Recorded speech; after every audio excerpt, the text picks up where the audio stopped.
And then all of a sudden I decided, no, after the 87 World Cup, I've got asked to go overseas. So I went overseas and I enjoyed it. And so we basically were playing home and away seasons all the time from then on.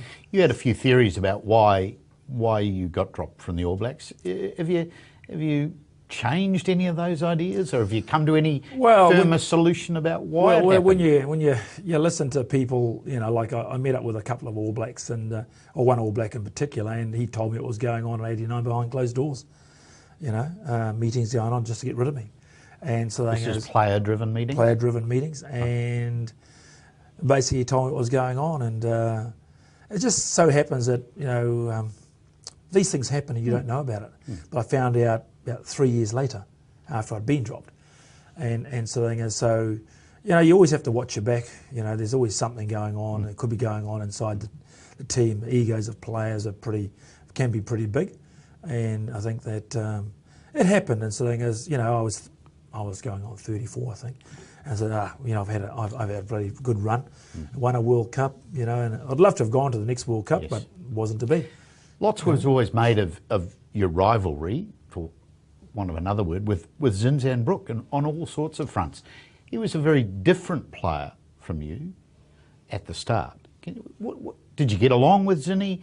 Did you admire his talents? A lot of people believe there was a rift between Zinny and I. That's why I got dropped.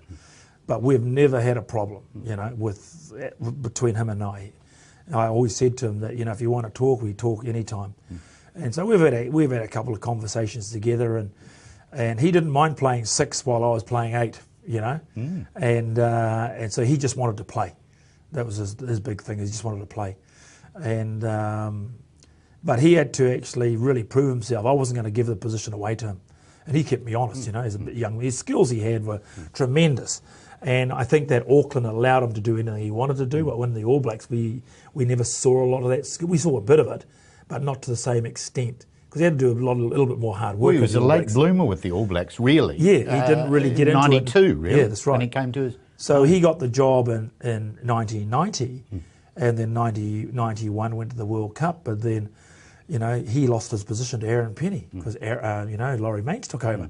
And Zinny was a little bit thing, so he went to the side of the scrum, Little things like that. So different coaches have different reasons for picking their players, and great guy, great rugby player, and he set a lot of benchmarks for the style of rugby that he'd prevail in today's rugby, big time. Oh yeah, because it's so loose, and there's always opportunities. Not so many people in the ruck anymore, but there's probably less room for him out wide, so he wouldn't be able to run and do his things half the time. But he'd still be a great footballer today for the skills he possesses. For most of your All Black career, Grizz Wiley was the coach, former number 8. Yeah. How did you get along with Grizz? He was a man of very few words, but were you on a wavelength with him all the time? Grizz and I, we got on all right, and we talked all the time. Not on the telephone, face to face normally, and so thing is, one of the big things are probably about being dropped at that stage. He's the man who had to do it. He should have talked to me before he actually dropped me, and we should have had a good cordial about it. And we've talked since, and he does probably regret wishes he'd done that. He regrets it, yeah, because I think I was his biggest backstop. Because of the way I am, my training, being military trained, you don't usurp the power of the people authority above you. And so the thing is, I think he was under a lot of pressure. Alex was under a lot of pressure from the NZRU, to take the coaches that they wanted him to go with, all those sorts of things. And so the thing is, he was stuck in a hard place, and he had to make a decision. You're still heavily involved with rugby, watching down at your favourite North Shore club, things like this. What do you think of the current rugby scene in New Zealand? Are you liking what you're seeing? Are you liking the talent? Are you enjoying Super Rugby? I enjoy watching. I don't always enjoy the Super Rugby. I find the games that I love watching are the domestic games, Super Rugby domestic games against their own. Yes. Whereas it comes to Australia, I'm not too interested. When it comes to us playing the South Africans, I don't really enjoy it. Whereas I enjoy watching like the Blues play the Hurricanes, or or the Chiefs playing somebody, and because it's all our boys.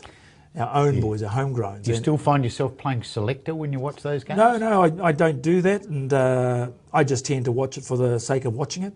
And if I don't actually see that, I'll record most of the games, and I just delete them if I don't find them too interesting. But I still have a passion for the game, and I enjoy my coaching down at club level. I'd love to have a crack at Super 15, but it's not to be in this country, I just think I've rubbed people the wrong way.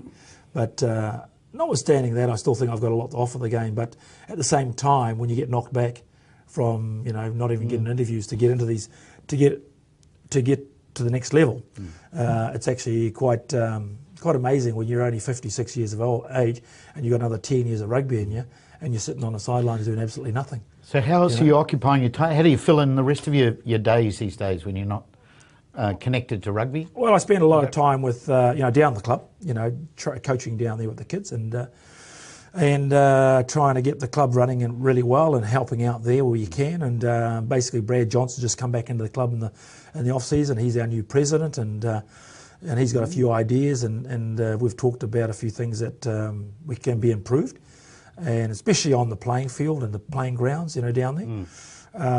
Because once it rains in Auckland, basically they shut all the fields, and then we've got nowhere to train, you see.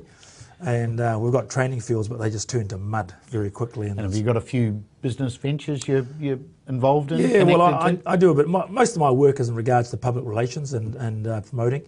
Right. But I've got a few, fingers in a couple of other projects that I want to get underway, and it's slow time.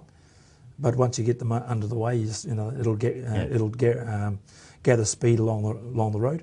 But it's slow time when you start them off. Right. Yeah. And what about 2015 next year? Do you think you might go and watch the All Blacks or something at the World Cup? Would that be something? Oh, I don't know. I've never really thought about it. I wouldn't mind coaching offshore again. Right. I can't get a coaching job here, so I'll go overseas. And so I'll look at going back offshore.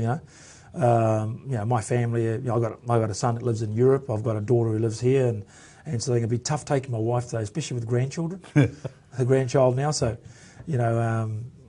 that's a toss up. Right. But it's always good to get overseas for a couple of years and do something different. Because I actually just spent a month in Wales last year, and Wales and England. I watched a lot of rugby on TV, and I went to the odd game and something is. And I look at the guys that are coaching, and I was like, wow, there's still got to be a place for me if I can get a job. There you go. Well, good luck with that future, and nice to have you in the studio, and great to reminisce about a couple of the old days. Nice it's always good to be involved in rugby. It's a great sport, and so the thing is, I don't want to go into officialdom. I don't want to go into managerial thing. I don't think that's you. I actually think I could do it. I reckon I could do it, but I'd rather be right at the front, working with the kids, where rugby really matters. And so the thing is, because our kids are the ones who need all the skills to actually go forward to become professionals. And if they don't make it, well, as long as you've taught them the skills to get through the game and play a good brand of rugby, it's up to the selectors then to pick them. Cheers, Buck. Okay, thank you.